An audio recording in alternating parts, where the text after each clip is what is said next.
Ang asawa kong tinitingala ng lahat. Ating subaybayan ang buhay ni Daryl Darby. Magandang araw mga ka-master. Salamat sa patuloy na pagsuporta sa ating channel. Ang iyong pag-subscribe ang aking lakas, malaking pasasalamat ko sa inyo. Kabanata 3091. Kasabay nito, si Su Shengfei, na umatras sa tagiliran, ay inis din sa inis. Nais kong magsinungaling kay Daryl at hilingin sa kanya na ibigay ng pribado ang Dragon Spirit Beast sa kanyang sarili, ngunit hindi niya inaasahan na tinawag niya talaga ang Dragon Spirit Beast. Ngayon maraming tao ang nakakita nito, natatakot akong imposibleng makuha ang Dragon Espiritu na hayop. Roar! Roar! Sa parami ng paraming mga sugat sa kanyang katawan, ang Dragon Espiritu na hayop ay nagpatuloy na umungal, at ang kanyang ugong ay ayaw. Sa parehong oras, ang mga pulang-pulang dugo na iyon ay tumingin kay Daryl na may pagkabalisa. Anak ko, sinubukan ko ang aking makakaya. Ang kaluluwa ni Jul ay sumigaw na ayaw sa gitna ng mga Dragon Espiritu. Sa sandaling ito, nakita ko ang isang kakila-kilabot na hininga na nagmumula sa kalangitan na hindi kalayuan. Sa isang iglap, nagbago ang mundo at gamulong ang madilim na ulap. Lahat ng naroon ay natigilan sa biglaang paningin ng langit at lupa. Dragon, maraming mga dragon. Sa sandaling ito, hindi ko alam kung sino ang sumigaw, at ang kanyang boses ay kinilabutan. Narinig ang sigaw, lahat ay tumingin sa malayong abot tanaw, at biglang hindi mapigil ang huminga. Nakita ko ang malalaking mga figure sa kalangitan, mga ulap at hamog. Sinamahan ng kulog at kidlat, may mga 12-12 ng mga higanteng dragon. Ang bawat isa sa mga higanteng dragon na ito ay mahigit sa 100 metro. Ang haba, at ang mga kaliskis nito ay nagniningning na may malamig na ilaw sa ilalim ng salamin ng kidlat na nagpapalit ng puso. Biglang nakakita ng napakaraming mga dragon, lahat ng naroon ay natigilan. Kahit kaunting mahiyain, may mahinang mga binti at halos hindi makatayo ng mahigpit. Sa harap ng mga higanteng dragon na ito, isang payat na figure ang lumayo sa kalangitan. Isang mahabang maapoy na pulang damit na may burden na hugis dragon. Siya ay may magandang mukha at isang payat na figure, ngunit ang kanyang buong katawan ay nagpapakita ng isang aura ng paghamak sa mundo. Napakakakilabot na kapangyarihan. Nararamdaman ang hininga ng babaeng ito, lahat ay nakaramdam ng hininga. Ay siya, sa sandaling ito, si Daryl ay nakatingin din sa figure na nasa kalagitnaan. Pakiramdam ng nagulat at nasa sabik. Oo, ang babaeng ito sa isang mahabang maalab na pulang damit ay isa sa 4 na mahusay na mga envoy ng dragon ng Shenlong clan, Longxianger. Ilang araw na ang nakakalipas, ginamit ni Haring Kenny ang Pluto Ding upang bitagin ang mga pangunahing pintuan sa Ding. Pagkatapos, si Harry at Jack ay inutusan ng Pluto na hatiin ang kanilang mga tropa sa 2 grupo upang magsimula ng gyera sa mainland. Di nagtagal kumalat pagdating sa Shenlong Island. Si Shandy, ang babaeng emperor ng clan ng dragon, ay mabilis na nagpasya na hayaan si Longxianger na kunin ang malakas na clan ng dragon na pumunta sa mainland upang tulungan si Daryl. Alam mo, ang dragon spiritong hayop ni Daryl ay ang nakababatang kapatid ni Shandy. Excuse me, oras na ito, si Quincy ang nanguna upang mag-react, humakbang. At sinabi kay Longxianger, hindi ko alam kung nasaan ang iyong sagrado. Habang nagsasalita, tumingin si Quincy sa ilang nasa likuran Longxianger. Nanginginig ang dragon na may 10 ulo. Upang mapamunuan ang maraming mga dragon ay dapat magmula sa isang pambihirang mapagkukunan. Pagkahulog ng boses, binuksan ng isang higanting dragon ang malaking bibig nito at malamig na sinabi, ito ang nasasakupan ng Dragon Envoy ng aming Dragon Clan. Ano? Ang Shenlong Envoy ng Shenlong Clan. Narinig ito, hindi mahalaga kung ito ay Quincy o iba pa, laking gulat ng aking puso. Sa loob ng libu-libong taon sa siyam na mga lalawigan, ang angkan ng mga dragon ay nawala, ngunit mayroon pa ring ilang mga sporadic record sa ilang mga sinaunang libro. Napapabalitang ang Dragon Clan ay may isang mahigpit na panloob na hierarchy, at ang pagiging isang Dragon Envoy ay dapat na napakakilabot. Ang iyong kamahalan ang Dragon Envoy. Sa sandaling ito, si Su Shengfei ay lumabas sa karamihan ng tao, pinisilang isang ngiti, at sinabi kay Longxianger na mangyaring dapat ay narito ka para sa batang dragon na ito. Huwag kang magkamali, hindi namin papatayin ngayon lang. Inililigtas ito ng batang dragon. Pagkatapos nito, tinuro ni Su Shengfei si Daryl na may maling ekspresyon, gumamit si Daryl ng kasuklam-suklam na paraan. upang tanggapin ang batang dragon at pilitin itong maging kanya. Hindi namin ito nakikita. Panipi, si Su Shengfei ay kasuklam-suklam at tuso, alam na ang Longxianger at ang mga higanteng dragon na ito ay dapat na dumating para sa mga batang dragon, kaya't sadya niyang gawa-gawa ang mga kasinungalingan at sinisi si Daryl. Kabanata 3072. Sa sandaling ito, maraming tao sa paligid ang tumango din bilang pagsang-ayon. Biglang mayroong maraming mga higanteng dragon na maglakas loob na akitin ang pansin ng batang dragon. Sa oras na ito, nakikita ang paninirang puri ni Su Shengfei kay Daryl, bagaman sa palagay niya ay mali siya, hindi pa niya namamalayang nagambag sa apoy, hanggat ang pansin ng mga banal na angkan ng dragon na ito ay inilipat kay Daryl. Ang mga taong katulad niya ay hindi nasa panganib. Sampal, sinampal ni Longxianger ang mukha ni Su Shengfei nang walang babala. Sa oras na ito, ang magandang mukha ni Longxianger ay puno ng galit. Malinaw niyang nakita na ang batang dragon sa tabi ni Daryl sa ilalim ng pagkubkob ng mga pangunahing sekta ay may mga sugat sa buong katawan niya, ngunit Su Shengfei sa harap niya ay mapagpanggap. Ito ay upang mabigyan ang bata ng kalayaan. Ang nasabing isang brazen na tao, sinumang nakakatugon dito, ay hindi maaaring makatulong dito. Mas mahalaga, ang master lingkod na relasyon sa pagitan ng batang dragon at dragon ay kinilala ng dragon babaeng emperor. Bukod dito, si Daryl pa rin ang dragon lord ng Shenlong clan, at hiwalay ang kanyang katayuan. At ang taong ito ay lantarang binastusan si Daryl, at naghahanap siya ng kamatayan. Mabigat ang sampal na ito, ngunit sa ilang sandali, walang tunog sa madla. At natigilan ang lahat, lalo na ang pakiramdam ng galit ni Longxianger. Ang puso ng lahat ay panahunan. Ikaw, si Su Shengfei ay direktang binugbog, nakatingin kay Longxianger na hindi makapaniwala na may sorpresa at inis sa kanyang mga mata. Ako rin ang master ng isang pamilya sa anumang paraan, at ako ay binugbog sa harap ng maraming mga tao. Paano ko makikita ang mga tao sa hinaharap? Hawak ang apoy, nais ni Su Shengfei na sumabog, ngunit naisip ang pagkakakilanlan ni Longxianger, ngunit pinipigilan pa rin. Siya ay isang dragon, messenger, head-to-head, hindi mo talaga ito mapakinabangan. Hoy! Sa sandaling ito, hindi na nakatiis si Quincy, at sumigaw kay Longxianger. Ikaw ay isang Shenlong envoy, at hindi mo mahit ang mga tao ng basta-basta. Prangka ang karakter ni Quincy, prangka ang pangalawang salita ni Xianger. Kung wala kang sinabi, hindi mo mapigilan. Nataman lang ng isang tao. Tumingin sa paligid si Longxianger na may malamig na mukha, at malamig na sinabi, ang taong ito ay nagsasalita ng kalokohan. At lantarang paninirang puri sa iyong mahal na si Longzun. Hindi ba ito dapat tamaan? Ang boses ay nahulog, at Longxianger nagpunta diretso sa Daryl. Ang hangin ay darating. Sa harap, ang pagmamataas ng mukha ng anak ni Longxiang ay nawala. Napalitan ng isang napakamagalang na kilos na nakadirekta sa hangin ng bundok na marahang sinabi, Dragon Statue Excellency, kami ay huli, kaya't naghihirap ka. Sabihin sa oras na ito, Longxianger lubos na mapagpakumbaba at magalang. Kumpara sa pag-uugali kay Su Shengfei, ito ay isang langit at isang ilalim ng lupa. Ho ho ho ho, kasabay nito, 12 ng mga higanteng dragon na nakasuspine sa kalangitan ay nakagawa ng tunog ng mga chant ng dragon, at saka yumuko ang mga ulo. Kay Daryl ng sabay. Oh! Ngunit kagad pagkatapos, nakita ni Su Shengfei ang isang jade medallion sa baywang ni Longxianger, at nanginginig ang kanyang katawan, at biglang nagyelo ang kanyang buong katawan. Ano? Nang makita ang eksenang ito, ang bawat isa sa eksena ay nagbukas ng kanilang mga bibig, at isa-isang natigilan. To be honest, ang eksenang nasa harapan ko ay masyadong nakakagulat. 12 ng mga higanteng dragon ang yumuko para salubungin si Daryl ng sabay. Bilang karagdagan, si Longxianger, na may pagkiling, ay magalang din kay Daryl at tinawag siyang Longzun.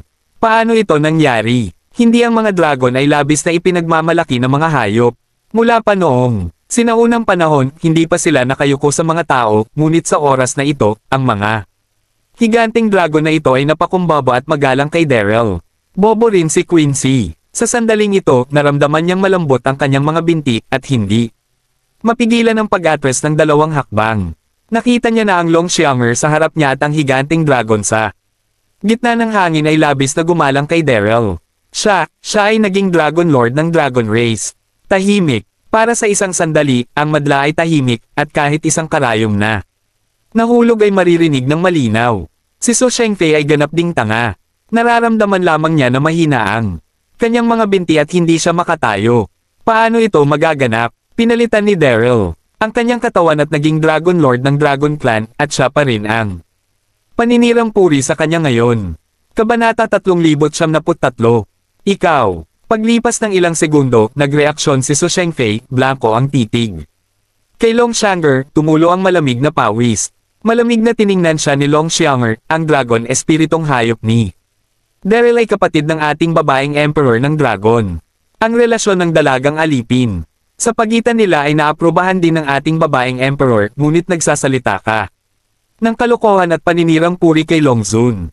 Ano sa palagay mo dapat kang maging? May kasalanan ng Puff, panipi, pakiramdam ang lamig sa mga mata ni Long Xianger, naramdaman ni Su Shengfei. Ang isang ginaw sa kanyang puso, nanginginig sa buong paligid, at lumuhad sa lupa.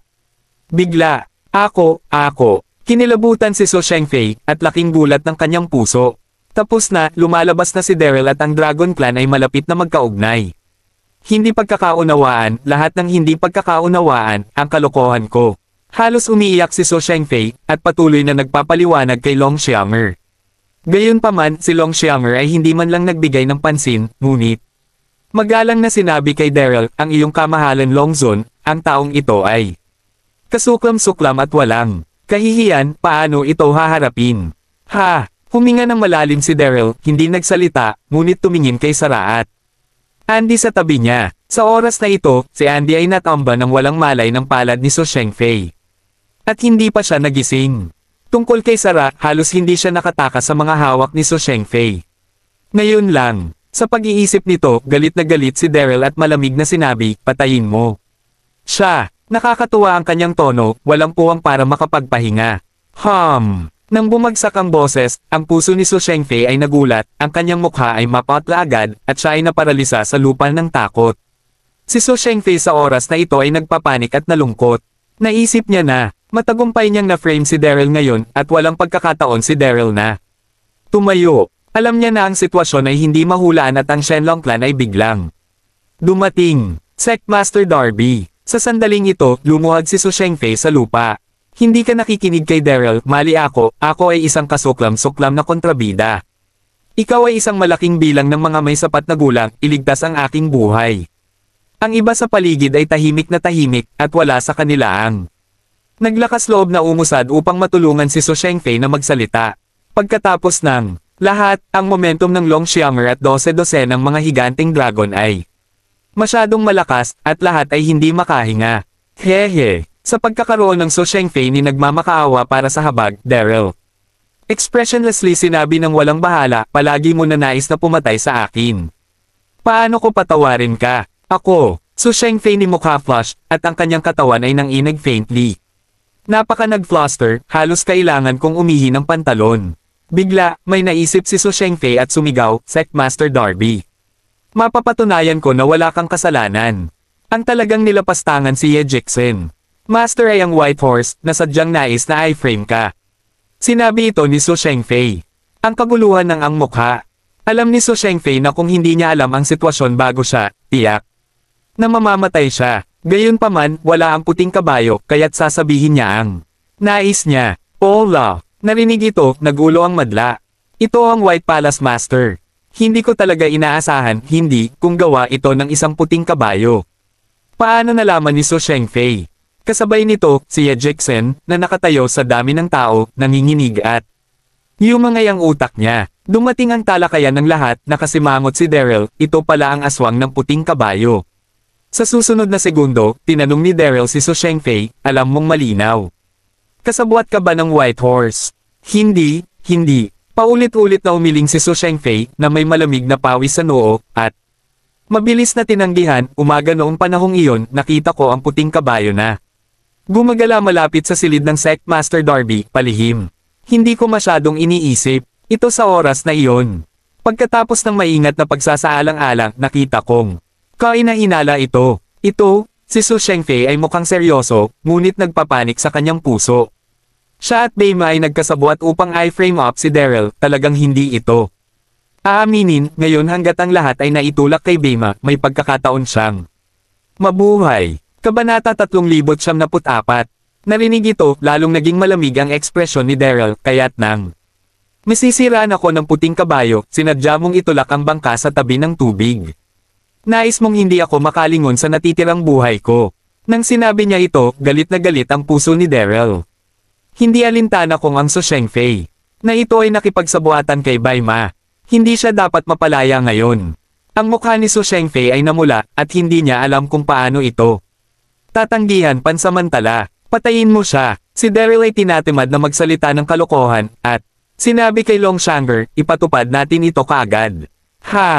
Tumango si Long Xianger, at ang buong katawan ay sumabog, iniisip si Su Shengfei ng sunod-sunod. Si Su Shengfei ay takot, nanginginig, at patuloy na pag-urong, at sabay na patuloy na nagmamakaawa kay Daryl para sa awa. Sectmaster Darby, hindi ko talaga sinasadya na Sir-on ka. Sinasadya ko kasi na si Bai Ma ay masyadong tuso. Naguguluhan din siya sa oras na iyon. Panipi, Daryl. Pagkakita na si Long Xianger ay papalapit kay Su Shengfei, biglang hindi mapigilan ni Quincy na magsalita. This matter, the white horse is the most suspicious, mas mainam na iwanan muna ang Su Shengfei na ito. Matapos mahuli ang puting kabayo, hayaan silang magkaharap.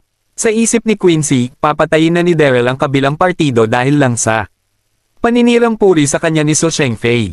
Medyo mali ito. Oo. Pagkakita kay Quincy ay lumabas upang magsalita para sa kanyang sarili, si Su Shengfei ay labis na natuwa, at paulit-ulit na tumango, abutin muna ang puting kabayo. Gayunman, hindi talaga ito pinansin ni Daryl, ngunit sumenyas mahabang Xianger upang gawin ito ng mabilis. Sa totoo lang, kung dati, tiyak na hindi ganoon ka-arbitraryo si Daryl. Ngunit ngayon lang sinubukan ni Su Shengfei na makisali sa sara, at nilabag ang kabaligtaran ng mga kaliskis ni Daryl, kaya't kailangan niya itong patayin. Nang makita ang eksenang ito, sabik at galit si Quincy, at marahang sinabi, Daryl, huwag kang maloko. Tulad ng sinabi niya, malapit na siyang sumugod upang pigilan ang Long Xianger. Sa kanyang puso, kahit nagalit si Su Shengfei, hindi siya nagkasala ng kamatayan. Sa parehong oras, ang nakapaligid ng mga master ng mga pangunahing sekta ay hindi na makatiis, at sunod-sunod silang nagsasalita. Sectmaster Darby, kailangan nating tumagal ng pangmatagalang pagtingin sa bagay na ito. Oo, dahil ang puting kabayo ang pinakakahinahinala, mas mabuti na hanapin. Mumuna siya. Daryl, hindi ka rin ba pumunta malayo, umaasa sa iyong sarili bilang dragon? Lord, maaari kang kumilos ng walang habas. Inilagay mo pa rin ba sa iyong mga mata ang Jiusho Rivers at Lakes? Maraming mga masters ng sekta ang sumugod din pagkatapos ng Quincy pangmatagalang plano. Narinig ang mga salitang ito, ang mga mata ni Daryl ay agad na namula sa dugo, at hindi niya mapigil ang mapangutya. Kapag naisakatuparan mo ako dati, naisip mo ba ang pagkuha ng isang pangmatagalang plano? Ang Yejeksen sekta ay natagpuan lamang sa aking silid. Natukoy na, karapat-dapat ako sa pagsasabuatan, at hindi ako bibigyan ng pagkakataon na ipaliwanag ito. Ngayon ang sitwasyon ay nabaligtad, at iniisip mo ito ng mahabang panahon, di ba nakakatawa? Nang marinig ito, si Quincy at ang mga masters ng pangunahing mga sekta ay mukhang nahihiya at hindi makapagsalita. Sa oras na ito, tumingin si Long Xianger sa paligid at malamig na sinabi. Inutusan na ni Long Zhu na patayin ang taong ito. Sino mang manggahas na makialam ay tutulan ng aming Shenlong angkan. Ang boses ay nahulog, at isang malakas na hininga ang sumabog mula sa Long Xianger. Kasabay nito, 12 ng mga higanting dragon na lumilipad sa himpapawid ay mabilis ding lumapag, nag-iisa-isang anyo ng tao na pumapalibot sa Su Shengfei upang maiwasan ang paglapit ng mga pangunahing sekta. Ang dragon ay ang pinakamalakas na hayop sa mainland, at kapag naabot nito ang isang tiyak na antas ng lakas, maaari itong mabago sa isang anyo ng tao. Kabanata 3075. Ito. Nang makita ang eksenang ito, lahat ng tao sa Quincy ay napakainggit at tumahimik. Si Su Shengfei ay nanginginig sa buong paligid at ganap ding desperado. Nang matapos ito, determinado si Daryl na kunin ang kanyang sariling buhay. At ngayon ay talagang hindi siya ligtas.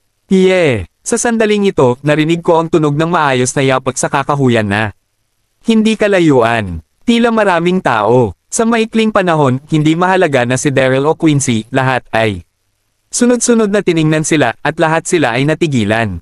Nakita ko ang daan-daang libo ng hukbong New Orleans na mabilis na sumugod. Sa harap ng hukbo, si Harry ay nasuspine sa hangin, nakasuot ng itim na robe. Manilag at kamangha-manghang. Gabi na, at si Harry ay orihinal na nag-utos sa hukbo na magpahinga sa Black Cloud City. Gayunpaman, ngayon lang nakikita ang mga pagbabago sa mundo at ang madilim na ulap na lumiligid dito. Nakaramdam si Harry ng kakaibang bagay, kaya't kaagad niya pinangunahan ang hukbo upang suriin ito. Tumawag ka. Nang makita ang eksenang ito, lihim na nagulat si Quincy at ang iba pang naruroon. Lihim ding nakasimangot si Daryl, tanging ang Longshanner at dose-dosenang mga powerhouse ng Dragon Clan na nagbago sa anyo ng tao ang labis na walang pakialam. Nagbago ang ekspresyon ni Daryl at laking gulat niya. Haha! Tumingin si Harry sa tanawin sa harapan niya, nasa sabik ang kanyang ekspresyon, hindi niya mapigil ang tumawa, isang grupo ng mga labi ang natalo. Kaya't nagtatago ka dito. Tulad ng sinabi niya, ang mga mata ni Harry ay nakapako. Sarkastikong sinabi ni Daryl, ngayon ikaw at ang mga pangunahing sekta ay mahirap lumipad gamit ang iyong mga pakpak. Malinaw na nakita ni Harry na si Daryl ay nabahira ng dugo, mahina ang kanyang hininga, at ang mga nakapaligid na master ng malalaking sekta ay labis din. Napagod, halatang dumaan sa isang mabangis na labanan dati. Si Harry ay isang matalinong tao, at nahulaan niya kaagad na ang Black Cloud City ay nilabag at may mga contradiction sa pagitan ni Daryl at ng mga pangunahing sekta. Matapos hulaan ang mga ito, tuwang-tuwa si Harry. Si Daryl at ang mga pangunahing sekta ay nakikipaglaban sa loob, ngunit ito ay isang magandang bagay para sa kanya, na sinasamantala ang pagkawala ng magkabilang panig, nangyari na. Naubos ito sa isang pag-ikot. Habang nasa sabik, napansin din ni Harry ang Longshanner at ang dose-dosen ng mga malalakas na dragon. Ngunit hindi ito umabot sa puso.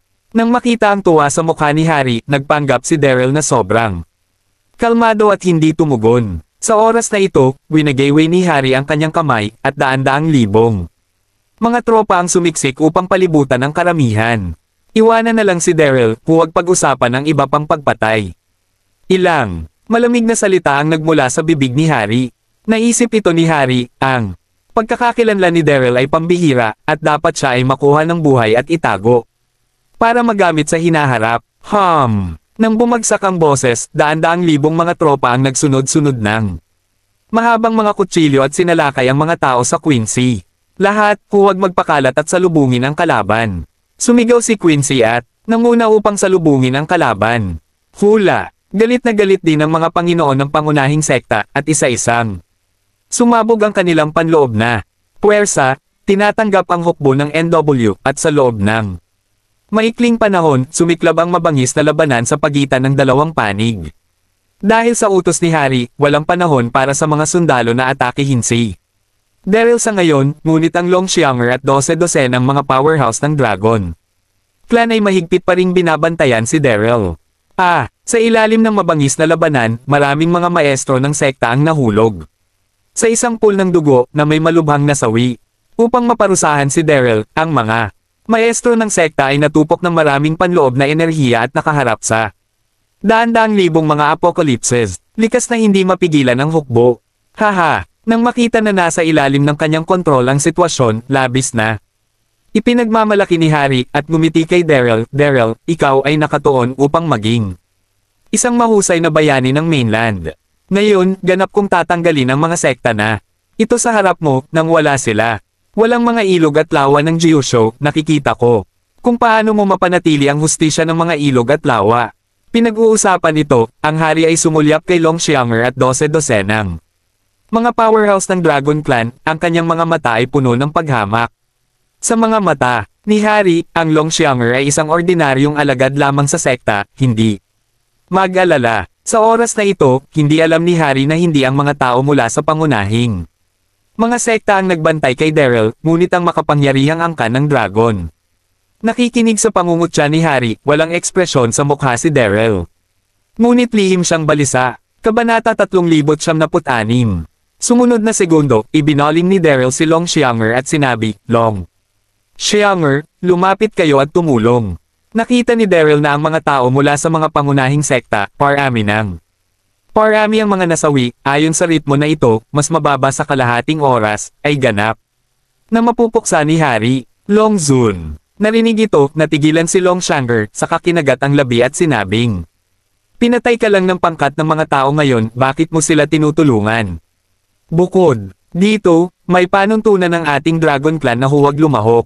Ang labanan sa loob ng mainland, pinuprotektahan lamang namin ang iyong kaligtasan, at ang mga buhay at pagkamatay ng ibang tao ay walang kinalaman sa aming Dragon Clan. Sinabi niya ito, mukhang walang pakialam si Longshanger. Totoo na ang mga dragon ay nanirahan sa Shenlong Island sa loob ng libu-libong taon. Hindi pa nila tinanong ang tungkol sa mga bagay sa mainland, at hindi sila sasali sa mga gyera. Alam mo, ang dahilan kung bakit naninirahan ang mga dragon sa liblib na pulo ng Shenlong ay dahil nais ng mga tao ng mainland na makuha ang mga dragon. Sa makatuwid, sa puso ng mga dragon, kinamumuhian lamang nila ang mga tao. Paano nila matutulungan ang mga pangunahing sekta? Tuldok-tuldok, nakikita ng simple ang sagot ni Longshanger, napahiya si Daryl, ngunit hindi pa rin mapigil ang sabihin, "Longshanger, alam ko na ang iyong Dragon Clan ay may sama ng loob sa mga tao, ngunit ang mukha ko ito, mangyaring tulungan." Seryoso, ngayon lang napagpasyahan ni So Shengfei at ng mga pangunahing sekta na nadungisan nila ang puso ni Yeji. Inis na inis si Daryl, ngunit hindi lamang nila ito mapanood ni Hari. Kumunat ang mga kilay ni Longshanger, at nahulog siya sa pagkakagulo. "Hindi ako bibitawan ni Hari, magiging huli na kung hindi ako kikilos." Ganap na balisa si Daryl. Daryl, sa sandaling ito, ang panloob na lakas ng Haring Kenny ay sumabog at dumiretso kay Daryl, at ang hangin ay napyunit kahit saan dumaan ang pigire. Ang sitwasyon ay kontrolado ng sarili, at kung mahuli mong buhay si Daryl, tapos ka na, Wuola. Nang makita ang pagsabog ni Hari, nakasimangot at sumigaw si Longshanger. Masasaktan ni Longzun. Ang boses ay nahulog, at ang mga daliri ng paa ni Longshanger ay bahagyang hinawakan ng lupa at lumipad paakyat sa hangin, at ang kamay niya ay itinaas patungo kay Hari. Bang! Sa susunod na segundo, nagsalpukan sina Longshanger at Hari, at naramdaman ni Hari ang isang malakas na puwersa na darating, at ang buong tao ay napailing pabalik ng higit sa 100 mga hakbang na mula ang kanyang mukha. Ang Longshanger ay natigilan din. Malinaw na hindi sinasamantala ng alinmang panig ang laban na ito. "Tumawag ka." Sa sandaling ito, tinitigan ng mabuti ni Hari si Longshanger, ang kanyang mga mata ay puno ng sorpresa. Ang babaeng ito ay hindi masyadong bata, ngunit ang kanyang lakas ay napakalakas, saan nahanap ni Daryl ang kanyang katulong. Ngunit hindi nagtagal, huminahon si Hari. Mayroon siyang hukbo na daan-daang libo, kaya bakit matakot ka sa isang babae? Sa pag-iisip tungkol dito, siniko ni Daryl si Longshanger, "Hindi ko ito nakikita, ang lakas ay medyo malakas, ngunit mapoprotektahan mo ba si Daryl at lahat nang mag-isa?" Ha! Ang paghamak kay Hari ay nagpasikat sa Longshanger. Sa susunod na segundo, malamig na sinabi ni Longshanger, "Talaga bang naiisip mo na ang lahat ay nasa ilalim ng iyong kontrol?" Sa pamamagitan nito, nagbigay ng isang utos si Longshanger sa 12 ng mga makapangyarihang dragon sa ibaba, tulungan ng bawat sekta, labanan ang kaaway. Panipi, sinabi niya ito, si Longshanger ay nasa spine sa hangin, ang kanyang magandang mukha ay puno ng malamig na kayabangan at tiwala sa sarili. Pinag-uusapan, hindi nais ng Longshanger na tulungan ang mga pangunahing sekta, ngunit ang kayabangan ni Hari ay naging labis na hindi nasisiyahan si Longshanger. Dapat mong malaman na ang dignidad ng angkan ng dragon ay hindi maaaring madungisan. Opo, sa sandaling ito, 12 ng malalakas na angkan ng dragon na nagbabantay sa paligid ng Daryl ang sabay na tumugon, at pagkatapos ay sunod-sunod na lumipad sa hangin. Haha, pagkakita nito, hindi maiwasan ng king na tuluyan ng lapastangan ang panunuya sa 12 ng mga tao, nais kong harangan ang daan-daang libong mga tropa upang gawin kung ano ang nangangarap ng gising. Panipi, salitang hindi matapos magsalita, si King ay nanginginig sa buong paligid at natigilan. Nakita ko ang 12 ng mga powerhouse ng Dragon Clan na lumilipad sa kalagitnaan ng hangin, pumutok na lakas, nagtipon, at ang buong langit ay agad na nahulog sa kadiliman, sinundan ng madilim na ulap na kumakalabog, kidlat at kulog. At ang mga numero ng mga powerhouse ng Dragon Clan na ito ay nakatago din sa madilim na ulap na nawawala sa paningin ng lahat. Nang bumagsak ang boses, biglang kumulo ang hangin sa tabi ni Daryl. Isang nakasisindak na puwersa, baliw na kumalat mula sa kanyang katawan. Ano ang sitwasyon? Lihim na nakasimangot si Harry na may masamang pakiramdam. Ito, kung paano ang mga taong ito mawawala. Ano ang isang malakas na puwersa? Kabanata 3,097. Kasabay nito, ang mga sumusunod na daan-daang libong apokaliptikong hukbo, isa-isa. Ay hindi rin maipaliwanag na kinakabahan. Tumawag ka, nakahinga ng maluwag si Daryl, nagpapakita ng kaunting ngiti. Ang Longshanner at ang mga Dragon Clan powerhouse na sa wakas ay sumang-ayon na gumawa ng aksyon at lahat ay naisave na ngayon. Ho ho ho ho, sa sandaling ito, kasama ng mga sapong ng madilim na ulap, umalangaw-ngaw ang isang kapanapanabik na dragon at pagkatapos ay 12 ng mga higanteng dragon. Ang umikot at sumugod patungo sa apokaliptikong hukbo sa ibaba. Ano, nakikita ang 12 ng mga higanteng dragon na ito, nanginginig ang puso ni Harry at naramdaman niya ang pagbas ng kanyang utak, ganap na bobo. Anong nangyari? Ang 12 ng mga tao ngayon lang, sila ba, ang mga powerhouse ng Dragon Clan? Hindi ba't nawala ang dragon sa loob ng libu-libong taon? Bakit maraming lumilitaw ng sabay-sabay? Dragon. Ito ay isang dragon. Sandaling ito, ang mga sundalo ng panahon sa larangan ng digmaan sa ibaba ay lahat terrified at exclaimed. Kasabay nito, maraming mga tao ang nais na ay paligid at makatakas, ngunit ito ay huli na. 12 ng mga higanting dragon ay sabay na sumabog. Ang lakas ng mga pagsabog ay nagtipon-tipon at halos magwasak. Narinig kong tuloy-tuloy ang mga hiyawan at hiyawan. Maraming sundalo ng panahon ang pinaghiwalay ng dragon. Ang ilan sa kanila ay nahulog sa isang pool ng dugo bago sila tumugon. Patayan. Ito ay patayan ng walang pag-aalinlangan, tumawag ka. Nakikita ang eksenang ito, maraming mga masters ng sekta ang hindi nakaramdam ng kahit kaunting kaguluhan, lahat sila ay nakaramdam ng panginginig sa kanilang likuran. Ito ang lakas ng dragon, kakilakilabot, kakilakilabot. Sa parehong oras, maraming tao ang lihim na nagalak. Sa kabutihang palad, hindi niya buong napunit ang mukha niya kay Daryl ngayon lamang, kung hindi man siya mismo ang namatay sa ilalim ng mga kuko ng mga higanting dragon na ito. Kayong lahat ay nasa parehong paraan. Oras na ito, nag-react si Quincy at sumigaw, ang oras upang mag-counterattack ay tapos na, pumatay. Patayin. Ang boses ay nahulog, at ang mga masters ng pangunahing mga sekta ay sumisigaw at sinimulan ang pagbabalik ng laban. Sa kooperasyon ng mga pangunahing sekta at dragon, ang hukbong bayan ng Apokaliptiko, na walang talo, ay ganap na ginulo at natalo. Ginawa. Nakikita ang eksenang ito, ang mga mata ni Harry ay labis na dagwang pula, at siya ay labis na natakot. Talagang minaliit niya ang kalaban, ang mga tao sa paligid ni Daryl ay naging mga higanting dragon. Sa galit, ang mukha ni Harry ay sobrang pangit at halos magsuka siya ng dugo. Malinaw niyang nakita na ang kanyang hukbo na daan-daang libo ang nagdusa ng mask. Mababa sa ilang minuto, at umalis lamang. Wala pang 100,000. Karamihan sa mga sundalo na buhay pa rin ay malubhang nasugatan. Sa labanang ito, ang sigla ng hukbo ng New World ay lubos na nasugatan.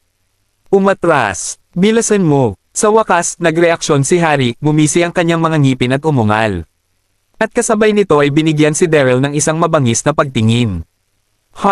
Bumagsak ang boses, mas mababa sa 100,000 labi ang natalo, at sinundan nila ang Harry upang mabilis na lumikas, isa-isang itinapon ang kanilang mga helmet at nakasuot, labis na napahiya. Sa sandaling ito, ang mga pangunahing sekta ay nagpasaya at nasasabik, hindi talaga madali na ang gayong kawalan ay maaaring baligtarin, at sa parehong oras, mas kinikilig sila sa mga dragon.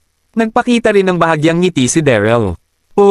Sa susunod na segundo, tumingin si Daryl sa paligid, biglang nagbago ang kanyang mukha, at nakita niya si Su Shengfei na nakaluhod sa di kalayuan, ngunit wala na siya sa kanya.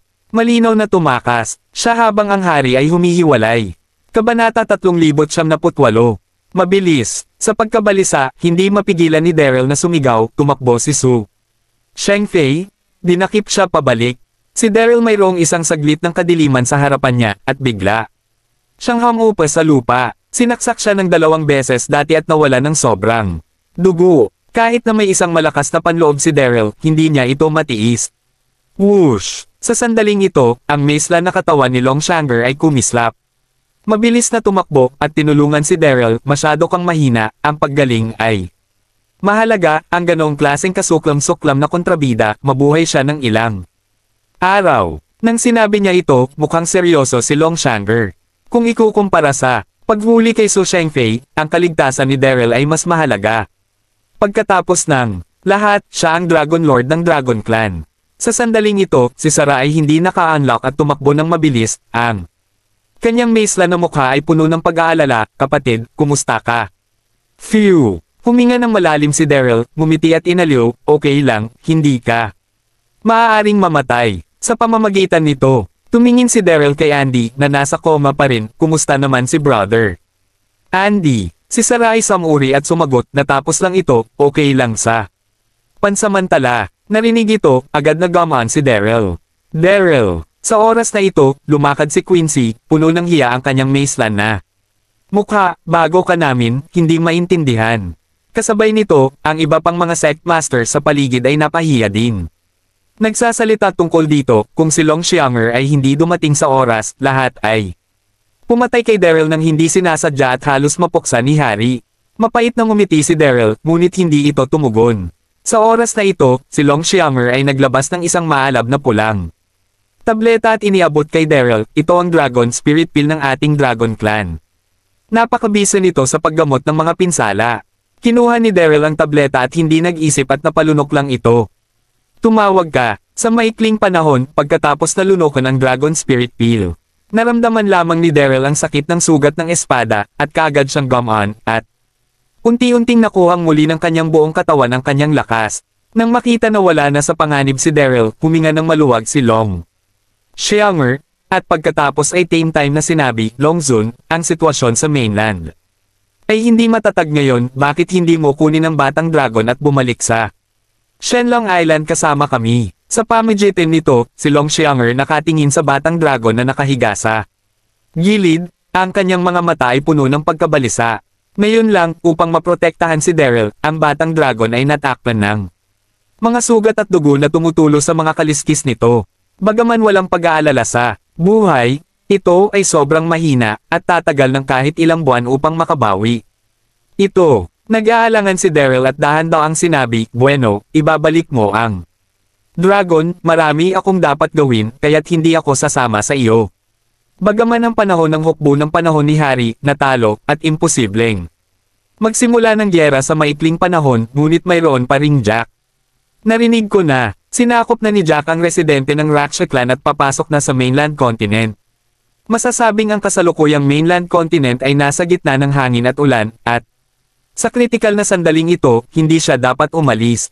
Longzun. Sabik si Longshanger, kumunot ang kanyang kilay, napakarami mong nagawa para sa Gyusho Continent, ngunit paano ka tinatrato ng Gyusho Continent?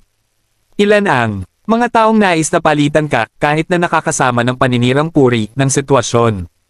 Ngayon lang, kung hindi kami dumating sa oras, namatay ka. Napakalupit na mga ilog at lawa ng mainland, ano pa ang maaari mong mahalin? Aba, narinig ito, ngumiti ng mapait si Daryl, at dahan-dahang sinabi. Naiintindihan ko ang sinabi mo, ngunit bilang isang katutubong mainland, hindi ka maaaring maging walang pakialam habang pinapanood ang iyong tahanan ay nawasak na. Si Daryl nais na hayaan ang dragon na nagkwento na ang Dragon Queen ay nagpadala ng isang malakas na tao upang matulungan ang siyam na estado ng kontinente, ngunit sumuko siya sa pag-iisip ng mga hinaing sa pagitan ng dragon at mga tao. Okay. Pagkakita ng mataray na ugali ni Daryl, si Longshanger ay hindi rin namimilit, binati ang 12 ng mga powerhouse ng Dragon Clan, at mabilis na umalis kasama ang nasugatan na batang dragon. Sa isang iglap lang ng mata, nawala sila sa paningin ng lahat. Kaagad na umalis ang harapan ng paa, umalis din si Quincy at ang mga nakapaligid na sect masters. Nakuha na ni Jack ang residente ng Rakshas at malapit nang lusubin ang mainland. Dapat siyang bumalik at mag-deploy ng mga panlaban. Batang babae. Pagmamasid sa lahat ng pag-alis, huminga ng malalim si Daryl, tumayo ng dahan-dahan, at sinabi kay Sarah, tayo din, makilala muna ang kapatid mong Yvette na si Ambrose at ang iba pa.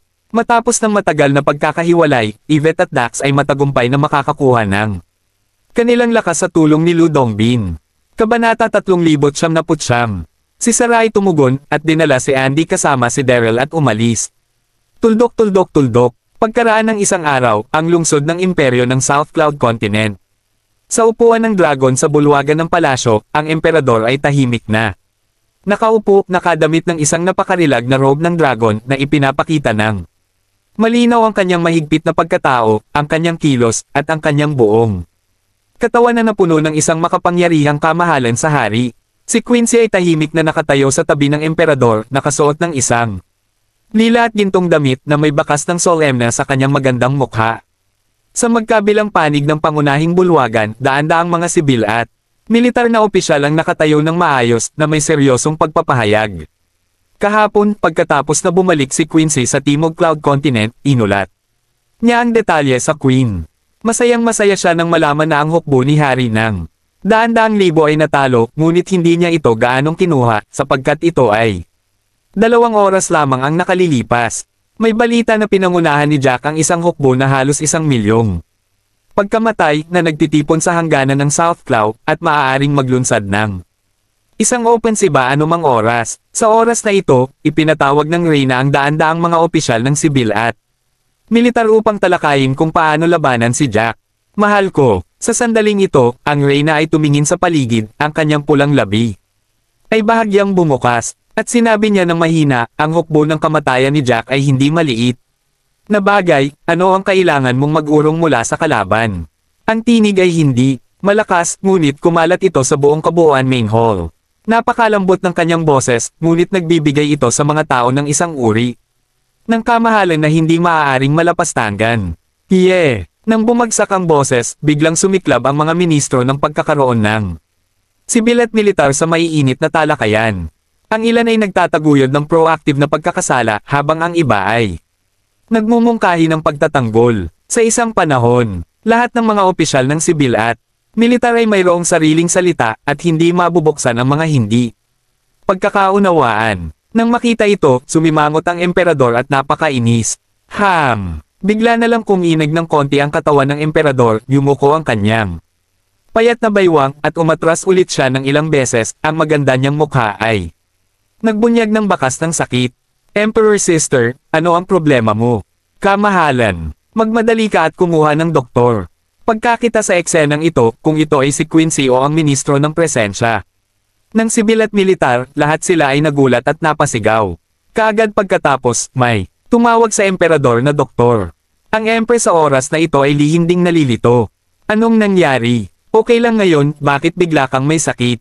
Di nagtagal, nagmamadali ang imperialistang manggagamot na si Sun Liang at sa ilalim ng titig ng lahat, kinuha niya ang pulso para sa emperador. Dr. Sun, ano ang nangyari sa aking emperor sister? Hindi mapigil ang tanungin ni Quincy. Wala. Sa parehong oras, ang mga mata ng ministro ng sibil at militar na Kalinga ay natipon din kay Sun Liang, naghihintay para sa kanyang tugon. Kamahalan siya. Si Liang ay pawis na pawis at nag-aalangan, sobrang gusot. Sa oras na ito, labis na nagulat si Sun Liang sapagkat malinaw na nasuri niya na masaya ang emperador, ngunit ang unang emperador ay namatay ng maraming taon. Paano mabuntis ang emperador? Sun Liang, anong problema ko? Nang makita siyang nag-aalangan, ang emperador ay medyo naiinip din at hindi mapigil ang mapilit. Kamahalan. Umatras si Sun Liang, lumuhad doon, at nanginginig na sinabi, Kamahalan.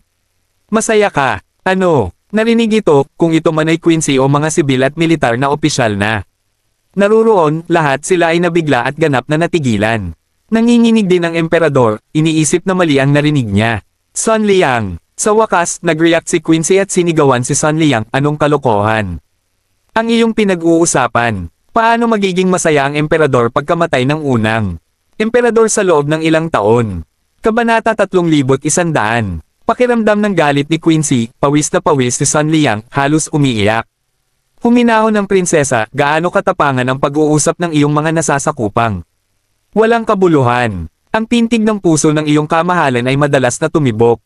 Talaga sa pagbubuntis. Panipi. That's right. Nang bumagsak ang mga salita, nagkagulo ang daan-daang mga opisyal ng sibil at militar na naruroon. Ano ang sitwasyon? Ang unang emperor ay matagal na nawala, ang iyong kamahalan ay buntis.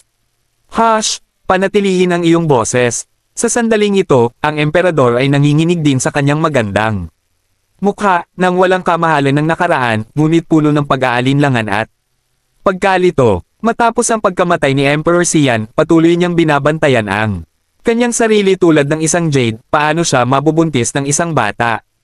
Ang emperador sa oras na ito ay hindi alam na siya ay buntis sa anak ni Daryl, nang pinamunuan niyang Jia ng isang hukbo upang salakayin ang Southern Cloud Continent. Isang gabi, si Daryl ay naligaw sa silid ng emperador at napagkamalang itinuring bilang unang emperor ng ang ugnayan ng emperador.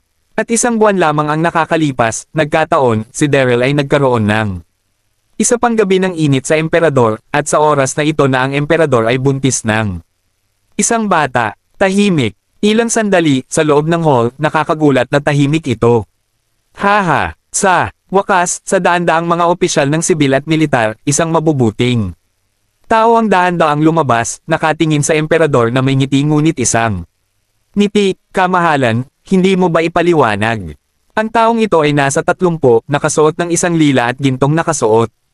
Ang 4 na kuko na gintong sawa ay may birda dito, na hari ng Zenon Long Yaotian. Si Long Yaotian ay nakababatang kapatid ng emperador.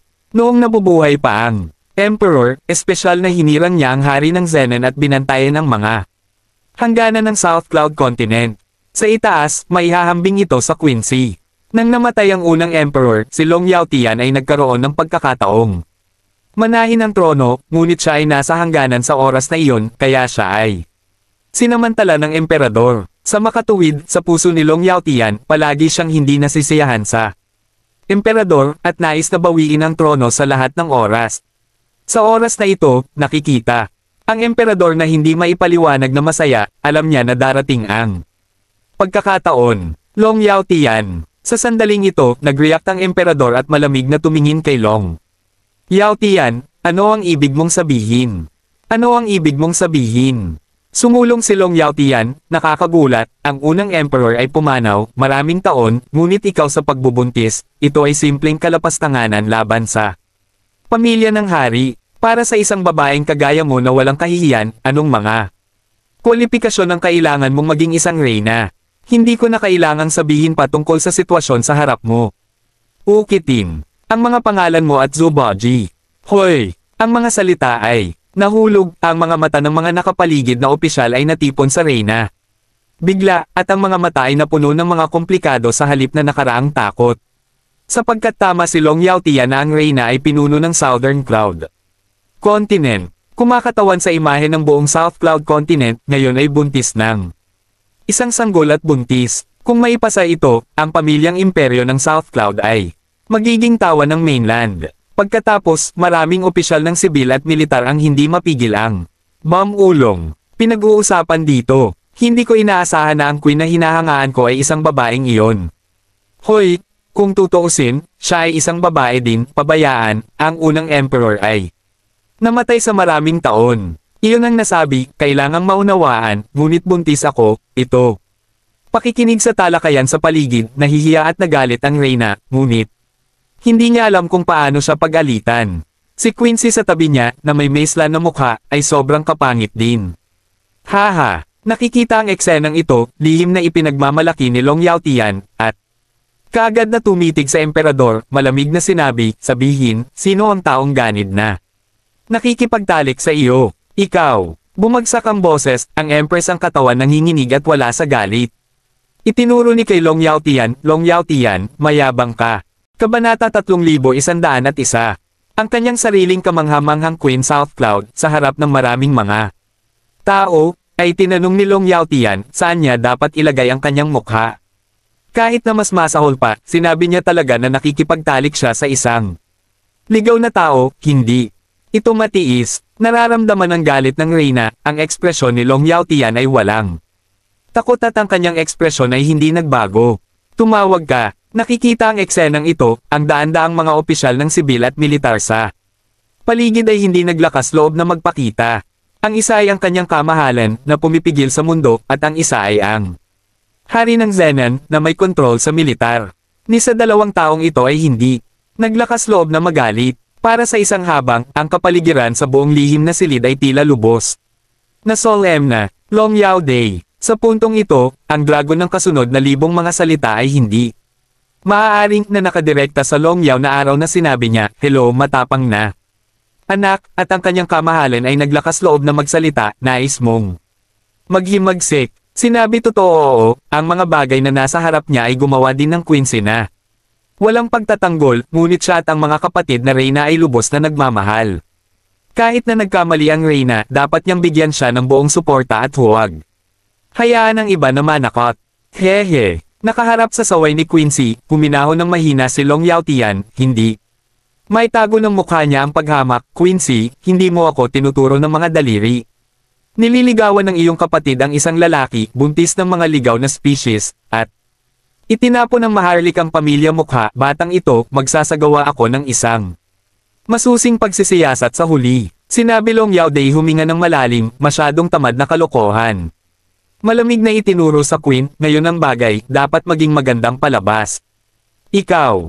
Ang tono ni Quincy ay hindi maganda, ngunit hindi niya alam kung paano ito pabulaanan. Pagkatapos ng lahat, ito ay isang katotohanan na buntis ang Reyna.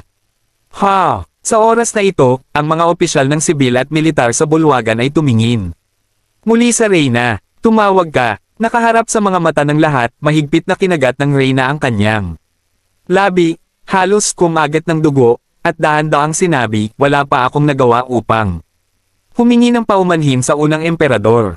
Sa paglipas ng mga taon, madalas kong nakilala ang unang emperador sa aking mga pangarap, marahil ang batang ito, ang likas na diwa ng unang emperor, ay regaluhan sa akin dahil gusto niya ang dugong hari, at magkakaroon ng isang tao na magtagumpay." Panipi, sinabi niya ito, ang mukha ng emperador ay sobrang pula, at siya ay hindi mailalarawan na nahihiya. Kung ang ganitong uri ng bagay sa privacy ay normal, hindi kailanman sasabihin ng emperador, lalo na sa harap ng mga opisyal ng sibil at militar, ngunit walang paraan sa oras na ito. Tinitigan ito ni Long Yao Tian, at sinabi niya ito nang hindi ito ipinapaliwanag, hindi alam. Matapos ibinaling ng Reyna ang ulo upang tumingin kay Long Yao Tian, nasiyahan sa paliwanag na ito. Ang tono ay kalmado, ngunit isang hindi mapigil ang galit ang tumaas sa kanyang puso. Ang Long Yao Tian na ito ay blatantly slandered kanyang sarili, ito ay simpleng walang batas. Kilalanin ang unang emperor sa iyong panaginip. Narinig ito, parehong Long Yao Tian at ang daan-daang mga sibil at militar na opisyal sa paligid ay natigilan. Haha, pagkalipas ng ilang segundo, nag-react si Long Yao Tian at tumawa sa langit, ang kanyang mga mata na puno ng panunuya, "Kung makilala mo ang iyong kamahalan sa isang panaginip, mabubuntis ka. Ginagamot mo ba kami bilang isang taong gulang na bata?" Panipi, tulad ng sinabi niya, ang mga mata ni Long Yao Tian ay pumitik, at tinanong niya ang emperador, "Tanungin kita ulit, sino ang taong ganid na tao?" Panipi, galit na galit ang emperador na sumigaw siya, "Long Yao Tian, dunwag gumawa ng gulo, malinaw akong walang sala, walang ligaw na kalalakihan."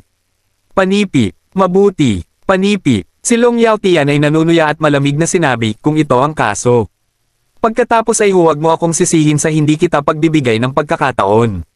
Bilang Reyna ng South Cloud, lihim siyang buntis at ininsulto ang reputasyon ng pamilya ng hari. Mukhang ikaw ay magiging ipinadala sa bilangguan. Panahon na para sa isang mahusay na pagtatanong.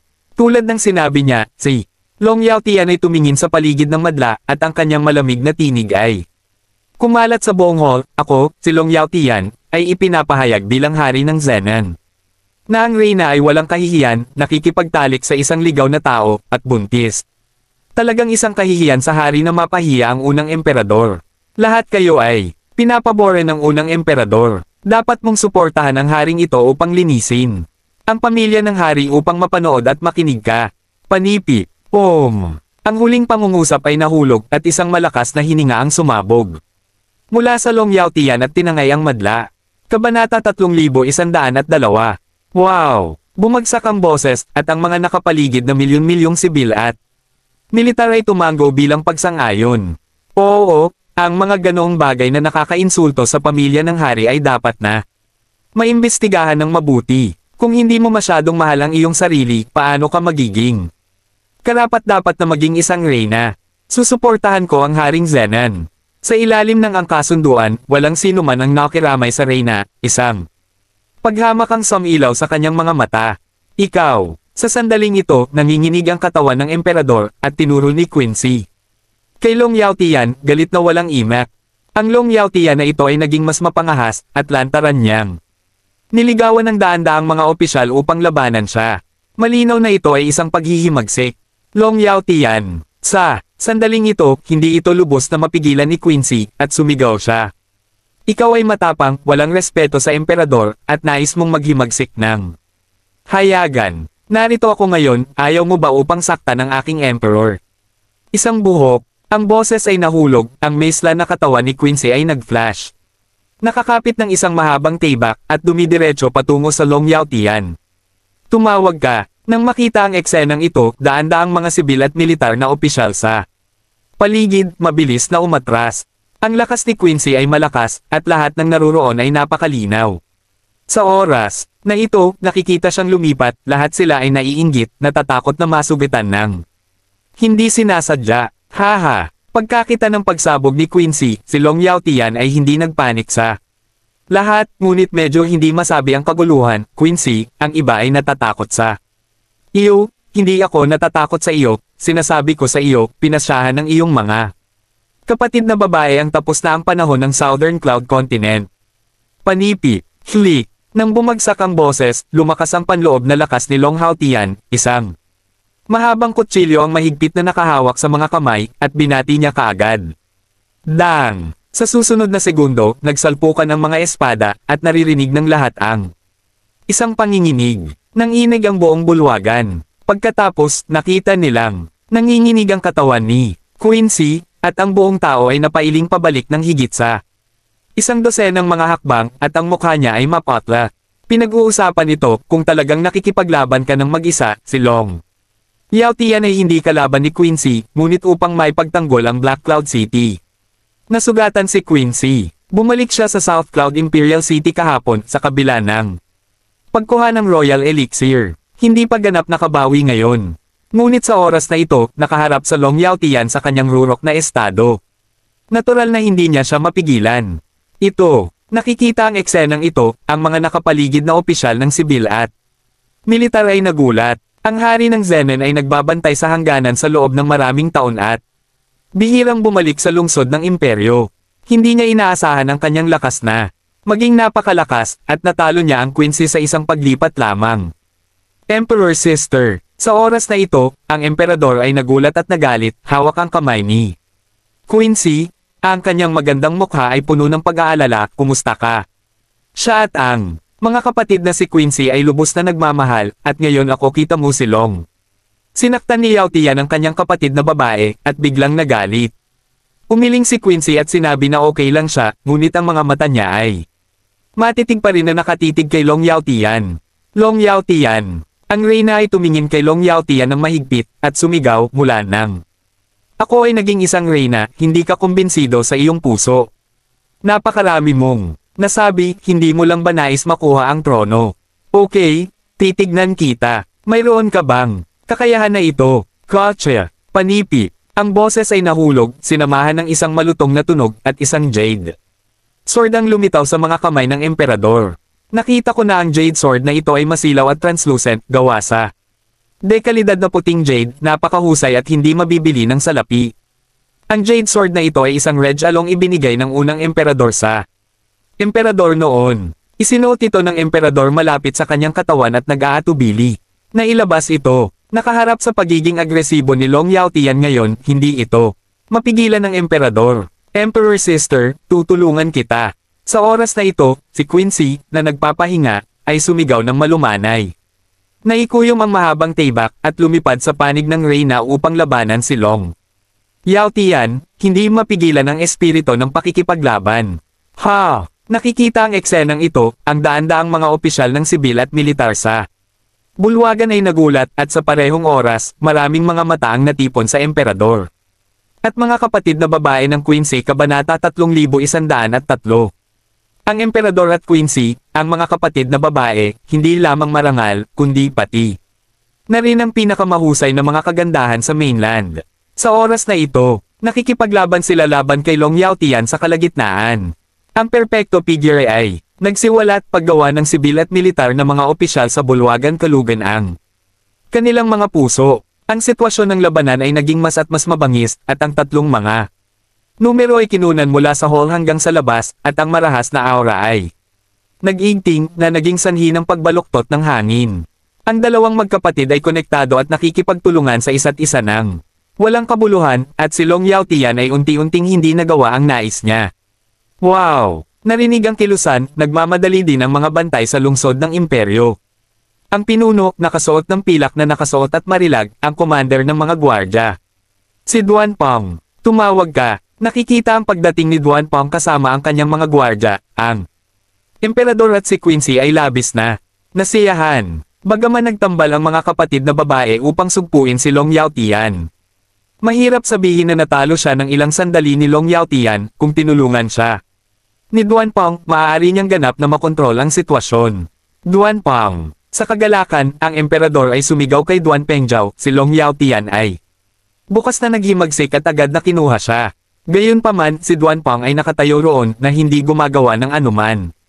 Ngunit ang kanyang mga mata ay kumislap na parang may iniisip tungkol sa isang bagay. Si Quincy ay balisa rin at hindi mapigil ang sumigaw, Duan Pong, ano pa ang hinihintay mo? Tulungan ang iyong kamahalan na makuha ang kontra magnanakaw. Hahaha. Bumagsak ang boses, tumawa si Long Yaotian at kinutya, kayong dalawang kapatid na babae ay hindi kailangang sumigaw, si Duan Pong ang aking tao, paano mo? Masusunod ang iyong mga utos. 5 taon na ang nakalilipas, pinadalhan ko si Duan Penggan sa palasyo upang bigyang pansin ang bawat galaw ng iyong mga kapatid. Ngayon, sa wakas ay madaling magamit ito. Matapos magsalita, tinuro ni Long Yaotian ang emperador at sinigawan si Duan Pong. Duan Pong? Ang babaeng ito ay nakipagsabuatan sa isang ligaw na tao na buntis ng kasalanan at nawala ang mukha ng pamilya ng hari at kaagad na tinulungan akong ibagsak ito. Sumunod ang mga nasasakupan. Sigaw ni Duan Pong, itinaas ang kanyang kamay at 12-dosenang ng mga nasasakupan. Sumabog ito at tumalon sa hangin na pumapalibot sa emperador at Quincy. Duan Pong, ikaw. Ang katawan Queenie ng inig at noon ay galit na galit, siya scolded, hindi. Ako karapat-dapat sa iyo, ikaw nagtaksil sa akin. Pagkakanulo, Duan Pong ni bibig ay kulutin up at mock, ay. Hindi kita kailanman itinuring bilang isang tunay na reyna. Paano kita ipagkanulo? Si Haring Zenon ay ang unang kapatid ng unang emperor at siya ang Orthodox royal family. At ikaw, na sumaikop sa trono sa loob ng maraming taon, ay gumagawa pa rin ng mga iskandalo na nakakahiya sa pamilyang Huang. Kung susuportahan ko ikaw ang naghihimagsik. Bumagsak ang boses, sabay na sumabog si Duan Pong at ang dosenang mga gwardya at sumugod sa mga kapatid na reyna. Sa tulong ni Duan Pong, ang presyon ni Long Yaotian ay nabawasan ng husto. At ang sitwasyon ay agad na nabaligtad. Habang ang emperador at si Quincy ay natakot, sila rin ay medyo nabalisa. Boom! Sa wakas, natagpuan ni Long Yaotian ang pagkakataon at sinampal ng palad ang likod ni Quincy.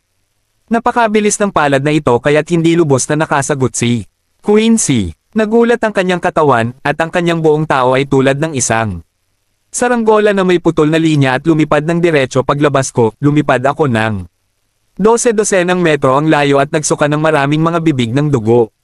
Nang siya ay mapunta, ang mga mata ni Quincy ay naging itim at siya ay diretso na namamatay. Emperor Sister. Nang makita ang eksenang ito, hindi maiwasang sumigaw ng emperador, at kasabay nito ay nais niyang sumugod, ngunit siya ay naengganyo ng Duan Pong at iba at hindi talaga makalabas sa kanyang katawan.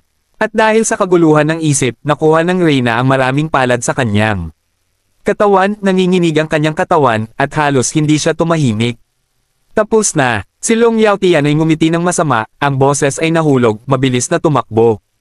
Mabilis na itinaas ang kanyang kamay, at tinapik ng 2 beses sa puntong acupuncture ng emperador. Sa isang iglap, nanigas ang katawan ng emperador at hindi makagalaw ng isang galaw. Kunin mo silang lahat. Sa oras na ito, si Long Yaotian, na may isang smug expression, ay inutusan kay Duan Pong at iba pa. Ha! Bigla, dinala ni Duan Pong ang kanyang mga bantay at inilagay sa bilangguan. Ang emperor at si Quincy. Kabanata 3104. Tumawag ka. Nang makita ang emperador at si Queen ay inilalabas sa bulwagan, ang mga opisyal ng sibil at militar na naroroon ay tahimik lahat. Sa susunod na segundo, isang opisyal ng sibil ang lumabas at lumuhod sa harap ng Long Yaotian sa publiko, mga sakop, tingnan ang iyong kamahalan. Sa isang iglap, ang buong bulwagan ay lumuhod. Ang korte ay hindi maaaring mawalan ng isang monarko sa isang araw, at ang emperador ay tatapusin. Naturally, si Long Yaotian ay aakyat sa trono at iproklama ang emperor. Nang makita ang eksenang ito, tumango si Long Yaotian na may kasiyahan, at dahan-dahang lumakad upang umupo sa upuang dragon, tumingin sa paligid at sinabi, "Lahat ng patag, ipadala ang aking order," agad na tipunin ang hukbo sa hangganan. Oo, lahat ng sibil at sabay na tumugon ang mga opisyal ng militar. Tuldok-tuldok-tuldok, sa kabilang panig, sa hangganan ng Westrington Continent at Changi Continent, sa mga bundok at kagubatan, ang isang figure ay tumakas ng husto. Ito ang puting kabayo. Sa oras na ito, ang puting kabayo ay pagod na pagod, ngunit hindi naglakas loob na huminto, dahil hinahabol sila Neil at Zhangju, at sa sandaling tumigil sila, maaabutan sila. Dati sa labas ng Black Cloud City, naisip ni Baiman na kung mabilis siyang umalis, makakawala siya ng bitag. Hindi ko alam kung gaano katagal ang pagtakbo ng kabayo, ngunit hindi na. Nakatiis ang puting kabayo, bumagal, at sabay na tumingin sa nakapaligid na kapaligiran. Haha, sa pagtingin na ito naramdaman ni Baiman na malamig at biglang medyo desperado. Nakita ko na may isang bangin na hindi malayo sa harap, matarik at matarik. At ito ay isang patay na wakas. Hindi, kailangan mong maghanap ng ibang paraan ng mabilis. Sa pag-iisip tungkol dito, susuriin ni Baima ang ibang paraan. Siya. Ngunit sa sandaling ito, nakarinig ako ng isang tunog ng mga yabag. Mabilis ang takbo, at malapit na akong makarating sa isang lugar na 10 metro ang layo. Mula sa Baima, ito ay sina Zhangju at Neil. Nakikita ang dalawang masters at apprentice, hindi mapigilan ni Baima na huminga sa hangin, at kasabay nito ang isang masamang apoy na umusbong sa kanyang puso. Nagtatagal talaga ito. Sa oras na ito, si Neil ay nakatingin sa puting kabayo, ang kanyang mga mata ay kumislap ng walang katapusang sama ng loob. Puting kabayo, hindi ka makakatakas. Malamig na sigaw ni Neil, hindi na. Nagsasalita ng kalokohan, at ang kanyang figure ay tumaas sa langit at dumiretso sa puting kabayo. Mabangong batang lalaki. Si Baima ay buong balisa, ang kanyang mga mata ay pulang dugo, at napaungol. Siya, sa palagay mo ba natatakot ako sa iyo? Ang boses ay nahulog, at ang puting kabayo ay kumapit sa palakol na nagbubukas sa palakol sa bati mo sa kanya. Bang bang bang! Sa isang iglap ng mata, silang dalawa ay matinding naglaban sa hangin. Ang White Horse ay tumatakbo para sa kanyang buhay at natupok ang maraming panloob na lakas. Ngunit sa lakas ng Sky Axe, madali pa rin itong pigilan si Neil.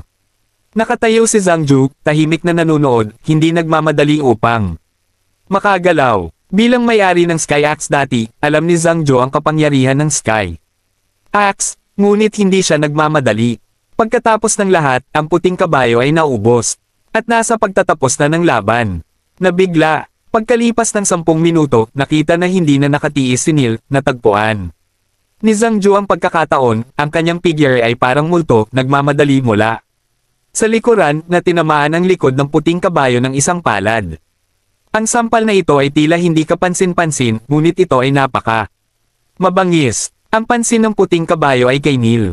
Hindi nakita ni White Horse ang pagbaril ni Zhangju, ngunit nararamdaman niya ang isang nakasisindak na puwersa na tumangay agad sa kanyang sarili mula sa likuran. Sa oras na iyon, si Baima ay ganap na natigilan, ang kanyang katawan ay tulad ng isang saranggola na may putol na linya, at siya ay direktang lumipad. Ang puting kabayo ay naglabas ng isang malungkot na alulong, at direktang hinampas ang talampas sa sampal, at mabilis na nahulog pababa. Ang kakilakilabot na alulong ay naging mas maliit at mas maliit sa pagkahulog, at sa wakas ay napuno ng tunog ng anghangin. Sa sandaling ito, sabay na sumugod sina Zhangju at Neil sa bangin, at nakita nila na ang talampas ay medyo mataas at napakatarik. Tapos na, huminga ng malalim si Zhangju at marahang sinabi. Kabanata 3105. Kung nahulog ka mula sa isang mataas na lugar, kahit na mamatay ka, hindi man sabihing si Baima ay malubhang nasugatan sa kanyang sarili.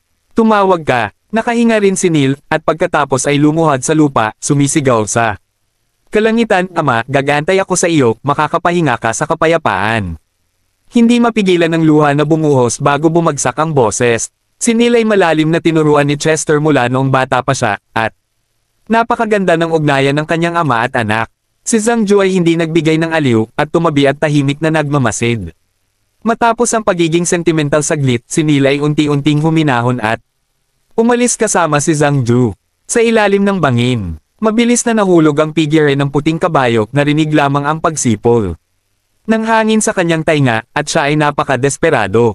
Tapos na, akala ko magiging sikat ito sa pagkuha ng Sky Axe, ngunit hindi ko inaasahan na magwawakas ng ganito. Puff! Sa wakas, sinira ng puting kabayo ang ilang mga puno sa bangin, at sa wakas ay nahulog sa lupa. Dahan-dahang binuksan ng White Horse ang kanyang mga mata, at may matinding kilot sa buong katawan niya. Mayroon talaga akong isang malaking buhay, kung hindi dahil sa ilang mga puno sa bangin, na nagpalakas sa lakas ng pagkahulog, mahulog ako sa isang meatloaf. Natuwa, tumayo si Baima at tumingin sa paligid. Ang bangin sa harapan niya ay halatang hindi makalipad sa kanyang sariling sitwasyon, at maaari lamang sumulong. Sa libis, hindi ko alam kung gaano katagal ako naglalakad, tumigil ang puting kabayo. At ang buong tao ay nagulantang. Nakita ko may isang kuweba na lumitaw sa harap niya. Ang kuweba na ito ay madilim at damp, na nagbibigay sa mga tao ng isang malungkot na pakiramdam. Ano ang lugar na ito? Lihim na nakasimangot si Baima, ayaw pumasok, ngunit walang paraan sa unahan, kaya't nakakagat lang siya ng bala at pumasok sa yungib upang galugarin. Tumawag ka. Nang makapasok siya sa loob ng yungib, laking gulat ni Baima. Nakita ko na ito ay isang malaking lihim na alchemy, ngunit matagal na itong pinabayaan. Ang malaking alchemy furnace ay matagal nang nabubulok, ngunit marami pa ring mga bote at garapon sa stand sa tabi nito, at tila mayroong maraming table tas dito. Nang makita ito, ang mga mata ni Baima ay kumislap, na may hindi maipaliwanag na kaguluhan, at siya ay nagmadali. Nang siya ay dumating, ang puting kabayo ay hindi mailalarawan na nasa sabik. Tianling Pil, 9 Luling Huasan. Fuck! Napakaraming top grade. Pil. Bagaman hindi alam ni Baima kung paano gumawa ng pil, alam din niya na ang pil na nasa harapan niya ay napakabihirang panlunas. Pagkatapos ng lahat, bago naging Panginoon ng Palace of Eternal Life si Baima, siya ay isa rin sa 4 na dakilang hari ng Dharma at may maraming karanasan sa mundo. Hahaha, sure sapat, hindi ka mamamatay sa sakuna, at magkakaroon ka ng magandang kapalaran. Malubhang nasugatan siya at kailangan ng isang tableta upang makabawi. Napakarami sa sandaling ito. Hindi ko alam na ito ang lugar ng alchemy ng nakatatandang dalubhasa, at sa wakas ay gininhawa ang aking sarili. Natuwa, hindi masyadong nag-isip si Baima, dinampot ang bote ng jade sa harapan niya, at isinalang isa-isa ang mga table tas dito. Matapos ang paglunok ng lahat ng uri ng elixir, ang puting kabayo ay nakaupo na naka-cross-leg at nagsimulang gumaling mula sa paglilinang. Naramdaman niya ang isang daloy ng init na pumuno sa kanyang katawan, at ang kanyang lakas ay nagpatuloy na tumaas, tuldok-tuldok-tuldok. Sa kabila, sina Daryl at Sarah, kasama si Andy, sa wakas ay nakarating sa Holy Sect Place pagkatapos ng maraming oras na pagmamaneho. Nang hiwalay siya sa karamihan noon, sinabi ni Daryl kay Ludongbin na kung hindi siya babalik ng isang araw, dalhin niya ang karamihan sa tao upang bumalik muna sa banal na sekta. Daryl. Pagdating ko sa Shanmen Hall, nakita ko ang isang payat na figure na tumatakbo at sumugod sa mga bisig ni Daryl. Ang kanyang magandang mukha ay puno ng kagalakan at kaguluhan, at si Yvette niyakap ng mahigpit ni Yvette si Daryl, at walang pakialam sa tingin ng mga nakapaligid na alagad ng Saint Sect. Daryl, narinig kong nasa Southwood Imperial City ka at nahuli ka ni Haring Kenny. Nag-aalala ako. Ngumiti si Daryl. Tumawa, uminahon ng marahan, pinag-aalala kita. Sinabi ito, malinaw na naramdaman ni Daryl na nakuha ni Yvette ang kanyang lakas. Kabanata 3106. Ang iyong lakas ay naibalik. Tuwang-tuwa na tanong ni Daryl. Si Yvette ay ngumiti ng mahina at tumango, ang dakilang sage at lahat ako ay nakabawi, salamat kay Chief Ludongbin. Hula. Habang nagsasalita, nakita ko sina Ludongbin at Dax lahat na naglalakad palabas ng hall. Sa nagdaang ilang araw, sa tulong ni Ludongbin, pagkatapos na ang bawat isa ay makabawi ng kanilang lakas, patuloy silang nagtatanong tungkol sa kinaroroonan ni Daryl. Sa oras na ito, lahat sila ay nasa sabik na malaman na ligtas na nakabalik si Daryl. Haha, sa sandaling ito, nakikita ang lahat na matagumpay na nakakagaling, hindi mapigilan ni Daryl na tumawa.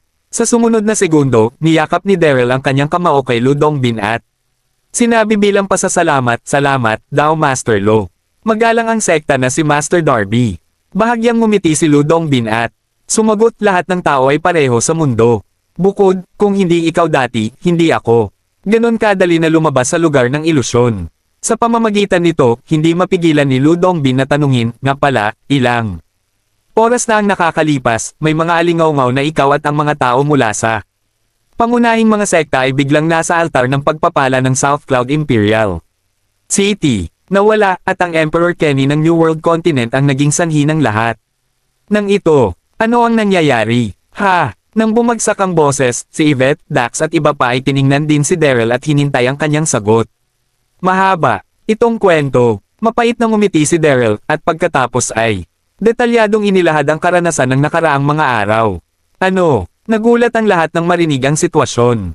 Sina Haring Kenny at Jack ay kapwa mga Pluto, hindi nakakagulat na napakalakas nila. Sa sandaling ito, si Daryl ay tumingin sa paligid at seryosong sinabi, ang hukbo ng panahon ng King ay natalo lamang at ang kanyang sigla ay malubhang nasugatan. Sa maikling panahon, walang banta kay mainland, ngunit mayroon akong balita na ipinatawag ni Jack ang pagkamatay. Hukbo at ngayon ay South Cloud Continent ay umuusad, hindi dapat huli na, kailangan nating magmadali upang suportahan ito. Okay. Tumango ang lahat. Makalipas ang ilang minuto, nagpaalam ang lahat kay Daryl at Yvette kay Lo Dongbin at nagmamadaling patungo sa Southern Cloud Continent. Si Andy ay malubhang nasugatan at nanatili sa Shenzhou upang pansamantalang gumaling. Matapos ang maraming oras na pagmamadali, ang lahat mula sa Daryl sa wakas ay nakarating sa hangganan ng Southern Cloud Continent. Nang makarating sila malapit sa isang matarik na bangin, lahat ng nasa Daryl ay huminto ng walang malay, tumingin sa direksyon ng bangin, at lihim na nakasimangot. Sa itaas lamang ng kanyon, may mga siksik na ulap at ambon, at mayroong isang malakas na pagbago-bago ng aura. Boom! Nang ang lahat sa Daryl ay lihim na nagulat, narinig lamang nila ang isang malakas na ingay na nagmumula sa kanyon sa harap nila, at kaagad pagkatapos, nakita nila ang pagbagsak ng isang bangin, at ang buong kanyon ay napuno ng alikabok. Sa sandaling ito, nagkatinginan sina Daryl at Yvette at sumugod. Pagdating nila, lahat ay nagulat. Nakita ko ang isang figure na tahimik na nasuspine sa alikabok at usok. Ang figure ay nasa basag na damit, ngunit may isang hininga ng panginginig sa takot sa buong katawan niya. Ito ang puting kabayo. Sa oras na ito, ang puting kabayo ay higit sa doble ang lakas nito dahil sa pagkuha ng halos 100 elixir. Siya yun. Pagkakita kay Baima, hindi mahalaga kung si Daryl o Yvette, lahat ay nabigla at kasabay ng maramdaman ng aura na tumatagos sa kanya, lalo silang nagulat. Lalo na ang mga mata ni Daryl ay puno ng sorpresa. Hindi ba hinabol ito ng puting kabayo ni Zhangzhou at Neil? Paano siya narito, at ang kanyang lakas ay mas malakas kaysa dati? White Horse. Sa susunod na segundo, reaksyon ng hangin na lumitaw sa kalangitan, na nakadirekta sa puting kabayo na kumulog. Pinapatla mo si brother, sadyang itinayo. Ako, mga bagong kaaway ng lumang account, kinakalkula namin. Boses matapos mahulog, nagpinta si Fang Tia ng isang halberd at kinamayan. Ang kanyang kamay, isang ilaw na pulang dugo ang sumabog, dala ang momentum ng kulog, at tinangay papunta sa puting kabayo. Kabanata 3107. Pagkakita ni Daryl ay sumabog, si Baima ay nagulat sa una, at pagkatapos ay nagpakita ng isang mapanghamak na ngiti. Ito ay talagang isang makitid na kalsada para sa kalaban. Malamig na, sinabi ni Whitehorse, ang kanyang mga mata ay puno ng kabaliwan, sinipsip ko lang ang sobrang lakas ng spirit pill, para lang masubukan ang iyong lakas. Tulad ng sinabi niya, biglang itinaas ni Baima ang kanyang kamay at kumaway, isang gintong ilaw ang sumabog mula sa Sky Axe, pinunit ang langit at ang lupa, at direktang patungo sa Daryl. Boom! Isang iglap, ang dalawang figure ay nagsalpukan sa hangin, at isang marahas na aura ang sumabog. Kaagad, ang figure ni Daryl ay inalog pabalik ng 12-dosenang mga hakbang, at ang kanyang mukha ay mapatla. At ang puting kabayo ay nagmamataas doon, na nagmukhang gaya ng dati. Ano? Nang makita ang eksenang ito, ang lahat sa ibaba ni Yvette ay nagulat. Ito, ang lakas ng puting kabayo na ito ay hindi sikat sa mainland, bakit? Biglang naging malakas ang lakas nito. Kasabay nito, si Daryl, na hawak ang kanyang figure sa hangin, ay tinitigan. Nang mabuti ang puting kabayo, at hindi rin niya mailalarawan ang pagkabigla. Hindi ko ito nakita sa isang araw, ang lakas ng puting kabayo na ito ay. Napabuti, hindi ka panipaniwala. Alam mo, mas malakas ang lakas, mas nakakatakot ang palakol na magbubukas sa kalangitan. Haha, pagkakita ng ekspresyon ni Daryl puno ng pagmamalaki si Bayma at hindi. Mapigil ang pahirapan siya, Daryl, ang langit ay lumiliko. Hindi kita matalo dati. Ngunit ngayon, ikaw ay hindi mas mahaba ang kalaban ko. Ang mukha ni Daryl ay malungkot at hindi tumugon. Determinado ang kontrabida. Daryl, tutulungan kita. Pagkakita sa eksenang ito, umungal si Dax, at sumabog ang kanyang figure. Pagkatapos, sumugod din sina Yvette at Ibala patungo sa puting kabayo. Maraming tao ang sumabog ng kanilang panloob na lakas ng sabay-sabay. Direktang pagbaluktot ng kalangitan, at kamangha-mangha ang lakas. Yvette, Great Sage, mag-ingat ka. Hindi mapigil ang bulalas ni Daryl. Ang lakas ng puting kabayo ay biglang naging napakasindek, at may isang palakol na palakol sa kanyang kamay. Haha, sabay tayo. Nakikita ang lahat na nagmamadali, ang puting kabayo ay hindi gulat. Ninisyan, at pagkatapos ay winagayway ang palakol na nagbubukas sa palakol, at isang gintong ilaw ang sumabog at direktang dumaan kay Yvette. Bang bang bang. Sa isang iglap lang ng mata, ang lahat sa Yvette ay tinangay at ang kanilang mga katawan ay nanginginig at nahulog pababa. Sa sandaling mapunta siya, halos sabay na siyang nag-square ng dugo. Tumawag ka. Sa sandaling ito, maging si Yvette o Dax at iba pa, kinilabutan sila. Ang puting kabayo na ito, dati sa mga ilog at lawa ng mainland, ay orihinal na isang maimpluwensyang tauhan. Ngayon na siya ay napakalakas, maraming tao ang hindi mapipigilan. Daryl, mahigpit na kinuyam ng puting kabayo ang kamao, ang kanyang figure pagpasada. Buong kapurihan sa gitna ng langit, nakatitig sa Daryl malapit, sinabi niya salita. Sa pamamagitan ng salita, Daryl, walang sino man ang maaaring isave sa iyo ngayon. Mamatay na lang. Hahaha. Sa sandaling ito, ang puting kabayo buong kapurihan sa gitna ng langit. Tinitingnan ng lahat ng pakundangan, kung ano ang Elysian Sectmaster, kung ano ang pamilyang Carter, kung ano ang mga bayani ng Gyusho, ang lakas ay walang hihigit doon. Tulad ng sinabi niya, tumingin si Bayma kay Daryl at nagpatuloy, Daryl, patay ka talaga. Dati nagtayo ako ng isang planong kadena sa Black Cloud City. Ngunit hindi kita maalis, ngunit dapat mong malaman na sa pagkakataong ito hindi ka napakaswerte. Narinig ito, lumubog ang mga mata ni Daryl, ano ang sinabi mo? Haha, panipi, mapanghamak na tumingin ang White Horse, sabihin ko sa iyo, isiniwalat ko ang mapang pagtatanggol ng Black Cloud City kay Haring Kenny. Oo, at Ye Jackson. Ito, rinambitag na itinakda namin ni So Shengfei upang sadyang suron ka. Seryoso, ang mga bagay na ito ay walang kahihiyan. Ang White Horse ay hindi. Inilaan na sabihin ito, ngunit pagkatapos ng lakas nito ay naging mas malakas, ang White Horse ay napaka namamaga. Wala akong pakialam sa mga ito. Sa kabaligtaran, o ay napakahalaga, Kabanata 3108. Ikaw talaga. Sa sandaling ito, kinuyam ni Daryl ang kanyang mga kamao at ang kanyang mga mata ay labis na duguan. Nang siya ay suron dati, alam ni Daryl na ang bagay na ito, puting kabayo hindi siya makatakas mula kay So Shengfei. Sa oras na ito, nang makita si Bayma na aminin ito mismo, hindi niya mapigilan. Sa ilalim ng galit, isang kakilakilabot na aura ang sumabog mula sa katawan ni Daryl, at pagkatapos ay hinawakan niya ng mahigpit ang pinturang halberd ni Fang Tian, at dumiretso sa puting kabayo.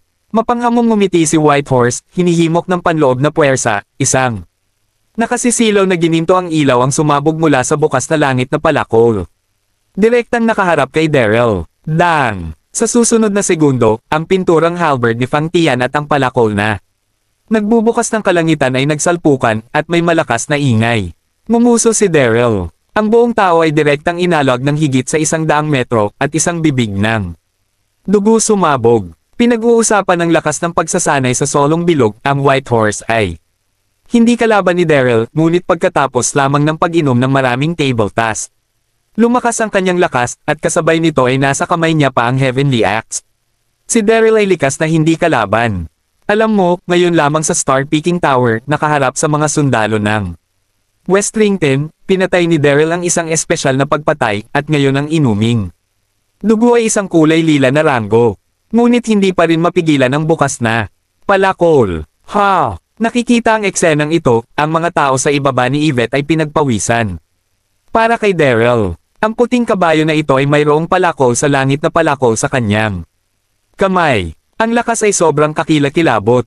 Daryl, maingat ka. Naupo si Yvette na naka-crossleg habang nabawi ang panloob na lakas. Habang binibigyang pansin ang sitwasyon sa panig ni Daryl, hindi niya mapigil ang sumigaw. Ang ilang dak sa tabi niya ay lihim ding nabalisa. Ang iba pang mga tao sa paligid ay nais ding magmadali upang makatulong. Ngunit alam nilang lahat na sila ay dumating upang mamatay. Pagkatapos ng lahat, sina Yvette at Dax ay nagduso lamang ngayon. Hahaha, ang puting kabayo ay tumawa hanggang sa langit, labis na ipinagmamalaki. Daryl, ngayon ang araw na ikaw at ang pamilyang Carter ay nawasak, at ako, ang puting kabayo, ay maaaring tumayo sa tuktok ng mainland. Ha, panipi. Matapos bumagsak ang boses, muling itinaas ng puting kabayo ang kanyang kamay, isang hininga ng pagkasira sa mundo, muling sumabog mula sa pambungad na palakol. Gupitin kay Daryl ng mabangis. Tumawag ka. Ang palakol na ito ay tila pinaghiwalay ang buong kalangitan sa dalawang mundo. Pakiramdam ang lakas ng takot na ito, lahat ay nagulat at pinagpawisan para kay Daryl. Nagulat din si Daryl. Sa oras na ito, hindi niya inaasahan na ang pagkaunawa ni Baima sa kay Tianax ay hindi mas mababa kaysa kay Donog. Nia Oyeng, Yanhong, halika at tulungan mo ako. Sa kawalan ng pag-asa, dali-daling binuksan ni Daryl ang espiritong bag at sumigaw ng sabay. Sa isang iglap, dalawang kaakit-akit na figure ang lumabas mula sa kalangitan, hinaharangan ng katawan ni Daryl. Ito ay ang mga diwata ng diwata, sina Yanhong at Nia Oyeng na napangalagaan sa napakahalagang ilusyon. Bago umalis sa Saint Sect, dahil masyadong espesyal ang pagkakakilanlan nina Yanhong at Nia Oyeng, hiniling sa kanila ni Daryl na pansamantalang ipasok ang bag ng espiritu ng hayop. Nakita kong pareho sina Yanhong at Nia Oyeng na nakasuot ng mahabang palda, isang pula at isang asul, gaanong sumasayaw, nakasisilaw ng mga tao. Tumayo ka. Sa sandaling ito, si Baima ay natigilan, ang kanyang mga mata ay nakadiretso. Ang dalawang babaeng ito ay napakaganda, hindi lamang ang eksaktong hitsura. Ngunit ang mga ito ay napakasindek din sa lakas. Sino sila? Sa sandaling ito kung ang puting kabayo ay natigilan, sina Yanhong at Nia Oyeng ay nagsama sa puwersa upang bumuo ng isang protection layer sa harap ng Daryl. Boom! Sa sandaling ito, ang gininto ang ilaw na nagbukas ng palakol ay sumabog, malubhang na slash sa protection na pelikula, at nagpalabas ng isang dagandong na ikinagulat ng mundo. Sa ilalim ng marahas na panginginig, parehas na natigilan sina Yanhong at Nia Oyeng. Gumawa sila ng ilang hakbang pabalik sa hangin. Bagaman sila ay mga palayok na pinalaki sa ilusyon na lupain, nagtataglay sila ng kataas-taasang espiritual na kapangyarihan at maaaring harapin ng hayagan sandata, medyo hindi rin nakatiis. Kabanata 3109. His. Sa oras na ito, nag-react si Baima at ninisyon si Daryl at sinabing, Daryl, hindi ko inaasahan na mayroon kang maraming mga sinalaygan. Ang pares ng mga kapatid na babae ay magagandang bulaklak, dadalhin ko muna para sa iyo, haha. Nang mahulog ang tinig, ngumiti ang puting kabayo at sumugod kay Yanhong at Nia Oyeng, mahigpit na hawak ang bukas na palakol. Sa parehong oras, ang tingin ni Baima ay patuloy na nakatingin kina Yanhong at Nia Oyeng. Naghahanap ng kamatayan. Mainit na personalidad si Yanhong. Nang makita ang tingin ni Baima, agad siyang napahiya at direktang humarap sa kanya. Kinagat din ni Nia Oyeng ang labi, nakikipagtulungan sa pag-atake ni Yanhong. Gayunpaman, ang palakol na nagbubukas sa langit sa mga kamay ng puting kabayo ay napakalakas. Nagtulungan sina Yanhong at Nia Oyeng sa isa't isa at hindi nasakop ang pang-itaas na bahagi. Sa kabaligtaran, halos sila ay nasugatan ng puting kabayo ng maraming beses. Tumawag ka. Nang makita ang eksenang ito, sabik na sabik si Daryl. Hindi ito gagana ng ganito. Sa sumunod na segundo, nakita ni Daryl ang naglalagablab na araw sa itaas ng kanyang ulo, at biglang may naisip siya, dali-dali siyang sumigaw kina Yanhong at Nia Oyeng. Yanhong, umaatake ka mula sa kaliwa, Mia Oyeng, nakikipagtulungan ka sa kanan, tandaan, huwag kang manggenguna. Naalala ni Daryl na noong una siyang naging Emperor Westrington 3 taon. Na ang nakalilipas, sinabi sa kanya ng babae ni Donohue ang tungkol sa mga sagabal ng Kaitian Acts. Ang palakol na nagbubukas ng palakol ay ang pinakapanlalaki at matibay na artifact. Sa tuwing sisubog ito ng lakas, ito ay katulad ng parehong bilog ng nasusunog na araw. Ngunit sa oras na ito, ang nasusunog na araw ang humantong sa puting kabayo.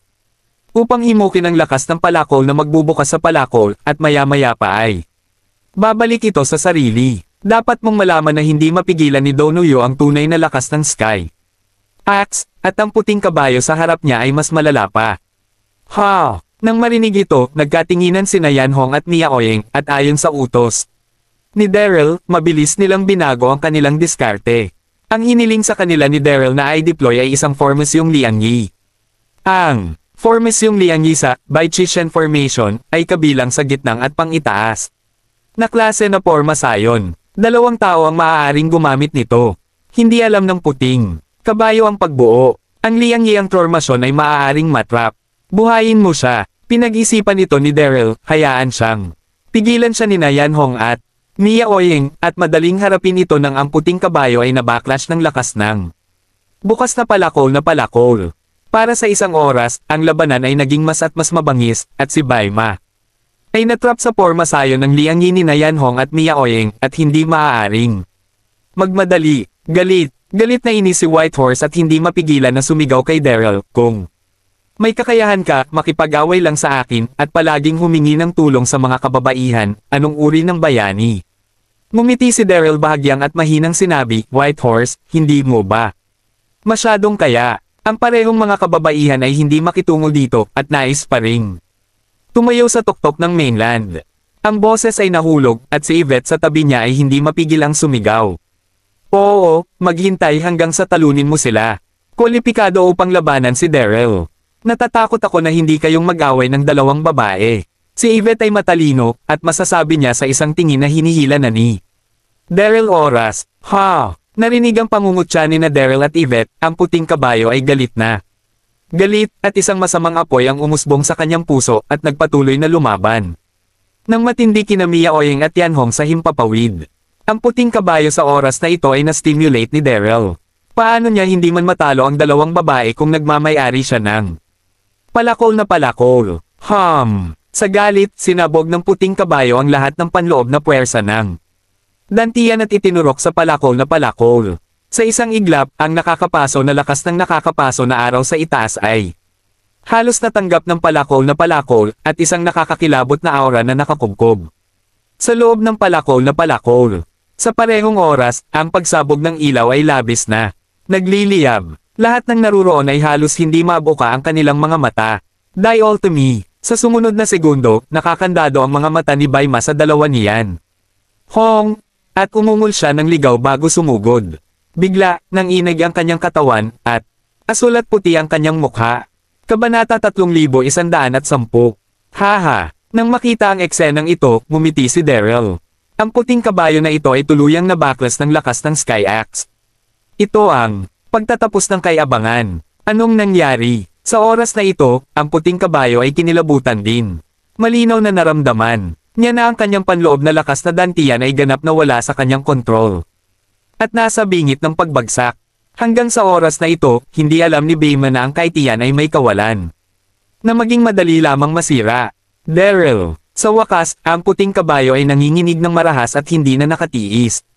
Isang bibig ng dugo ang sumabog, at ang kanyang mga mata ay puno ng dumi. Sa parehong oras, ang aura ng buong katawan ay gumuho at naging labis mahina na. Naisip ko na ang aking sariling lakas ay mabubuti at ang angkan ng Daryl at Carter ay matatanggal ng maayos, ngunit hindi niya ito inaasahan, ngunit napatras. Nang lakas ng axe ng langit. Walang kahihiyang kontrabida, mamatay ka. Sa sandaling ito, napaungol si Dax, ang kanyang figure ay tumaas sa langit. Itinaas ang kanyang kamay, at tinamaan ang puting kabayo. Boom! Ang bilis ni Dax ay napakabilis na ang puting kabayo ay walang oras upang makapagreaksyon. Ang palad na ito ay malakas na tumama sa likod ng puting kabayo at Narinig ang isang mapurol na panginginig, ang puting kabayo ay nagsabog ng dugo, at ang buong tao ay sabay na lumipad palabas. Puff! Matapos lumipad ng buong 100 metro ang layo, ang puting kabayo ay nagwiwisik ng isang pag-ulan ng dugo sa hangin, at sa wakas ay nabasag sa isang malaking bato. Ang mga buto ay nabasag, at nawala ang hininga. Nang makita ang eksenang ito, kapwa huminga ng maluwag sina Daryl at Yvette. Ang taksil na kontrabida na si Bayma ay sa wakas ay natapos na. Dang! Dang! Dang! Kasabay nito, ang Sky Axe ay nahulog din sa lupa, kumislap ang mga mata ni Dax. Sumugod siya at kinuha iyon.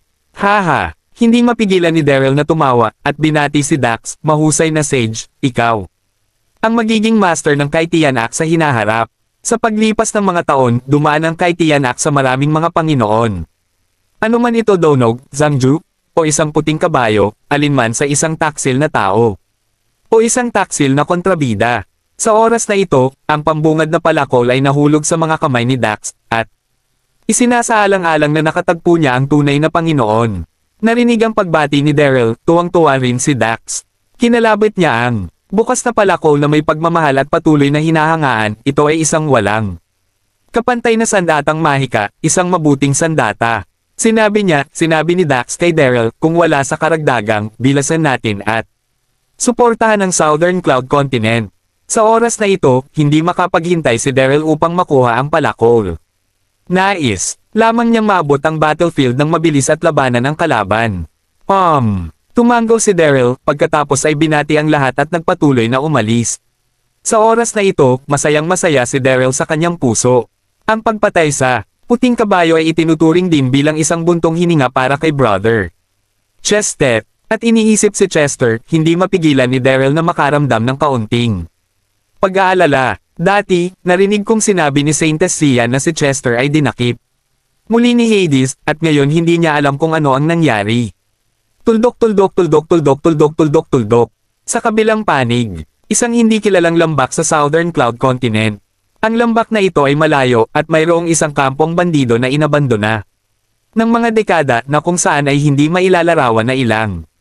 Gayunpaman, sa isang butas sa likod ng kampo, ang isang tao ay nakakadena sa loob, isang itim na balabal, isang banayad na mukha, at isang bango ng walang gaanong buhay, ngunit may isang masamang kapaligiran na tumatagos sa buong katawan niya. Ito ay si Chester. Bago nahuli ng puting kabayo si Chester dahil pupunta siya sa Southern Cloud Continent upang lumahok sa Zuanchen Conference ng Nine Heaven Saintess, hindi niya nagawang dalhin si Chester. Pagdaan dito, si Chester ay nakalock dito. Inabando ng kuweba ng kampo. Ilang confidant guard ang ipinadala. Tumawag ka. Maraming salamat po, mga kamaster. Paki-subscribe, and hit the notification bell para sa susunod nating kabanata.